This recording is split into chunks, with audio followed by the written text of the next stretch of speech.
Hey guys, my name is Matsumo, and welcome to another episode of Sunday Mailbox. This is a video series where you, the viewer, can submit your gaming-related questions, and then I will give my humble opinion on them. To get the format out of the way real quick, if you would like to submit your own question that could be featured in an upcoming episode, you can do so by leaving a comment down below, or by sending me a Facebook and Twitter message. The first question for today is, don't you think that Rainbow Six should have a deeper matchmaking feature, like max ping or the option to be matched with players who have a microphone?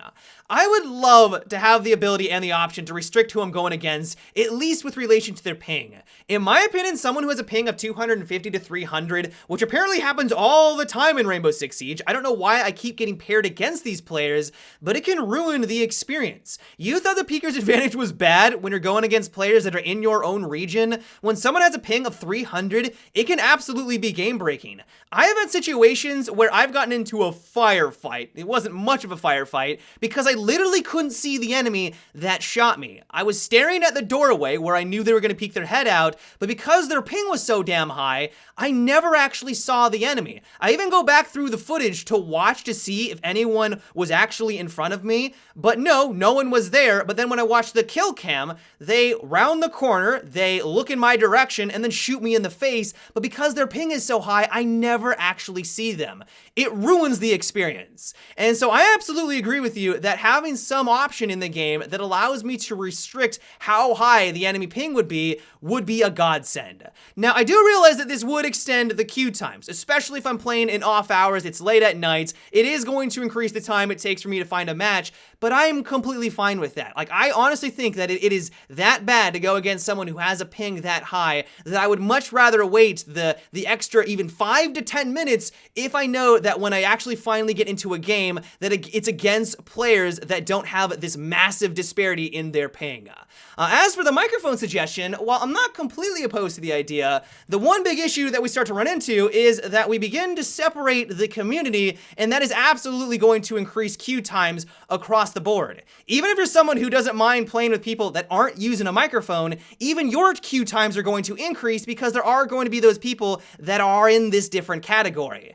And so while I realize that the Rainbow Six community is quite large still, there's still thousands upon thousands of people playing, it is still a very healthy community, as soon as we start to make more of these restrictions and we start to section people off, that is going to increase those queue times, and that might be a big turnoff for people to continue to play the game.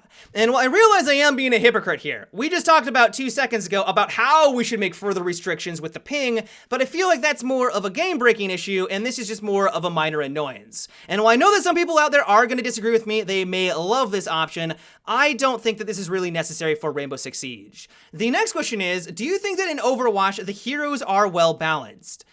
I would agree with this. I think that Blizzard has done a phenomenal job at not only making each and every single one of the heroes feel unique and distinctive from all of the others, but also that they're really, really well done balance-wise. There are a few exceptions here, but when I hear someone out there say that, oh, this guy is overpowered, or oh man, this guy is underpowered, I usually think that either they don't know how to counter that guy, or they just don't know how to play that particular hero.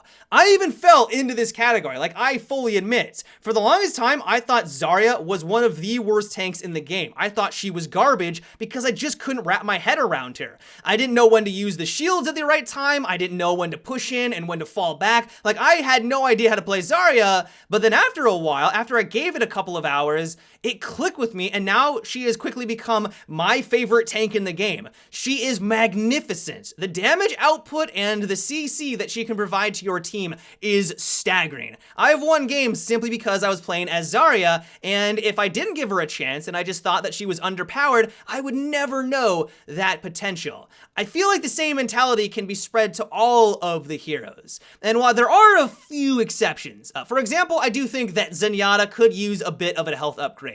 They made some nerfs to him in the beta, and I don't think they made enough of a compensation to give him more of his power back. But except for these small few exceptions here and there, Blizzard has done a really, really good job. Maybe in a couple more weeks when I put hundreds of hours into this game, because I plan on it. I love Overwatch. I love it to death.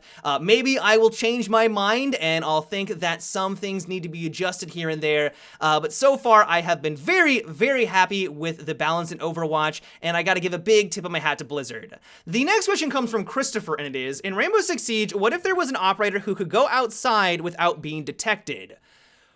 Oh boy. No. I mean, whew. Can you imagine the rage and the hostility that this operator would bring to the game? Can you imagine how much of a nightmare this guy would be to fight against? There are a lot of people out there that don't even like the idea of the defensive side even getting outside. A lot of recommendations that I get for Sunday Mailbox is that if you go outside on defense, you should start to take damage, or after like 10 seconds or 5 seconds, you get shot by a random police officer. The lore is that these compounds are surrounded by police, and your task force, the 5 of you, are just the special ops groups to go on in and finish the job, but you are surrounded, and so it would make sense that a random police officer seeing this terrorist run out of the building would eventually shoot at them. And so just from that viewpoint, I know that people would despise this operator, but even from a gameplay standpoint, I just don't think that it would be that enjoyable. Ubisoft has said that their design philosophy is that if you're on the outside of the building and you're on the attacking team, that is your home base. As long as you're playing it smart, you should feel relatively safe. You add in this operator and you throw that entire design philosophy out the window. I can see a lot of situations where you have a Valkyrie throw out a camera to figure out where they are, and then you just tell your ninja dude to go on the complete opposite side of the map, run outside, and then slowly make his way around so that he can get these awesome flanks off. I don't really like this idea. I know that some people might find it fascinating because it kind of expands upon a certain mechanic of the defensive team able to go outside. But from the general game design, I just don't think that this is an operator that I would like to see in Rainbow Six Siege. The next question comes from Alexander, and it is, what do you think 3D spotting and regular spotting is going to be on the minimap in something like Battlefield 1, and how do you think that it should be?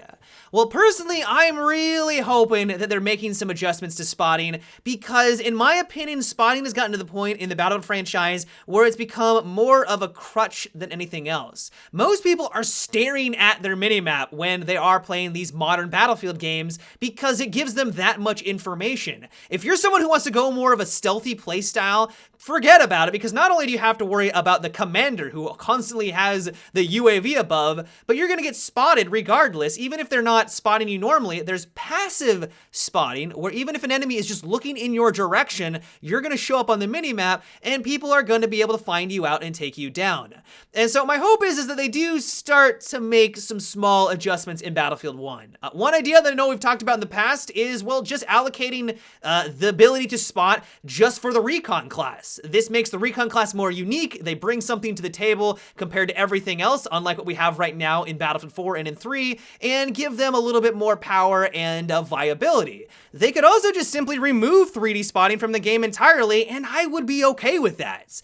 I like the idea of spotting, at least in concept, because it's supposed to enhance teamwork. If you're not on voice comms with someone and you want to point out that a recon is on top of a building or watch out for that, then the game does that for you. Like at least in concept, I like what they're going for, but I feel like they've taken it too far with the more recent Battlefield games.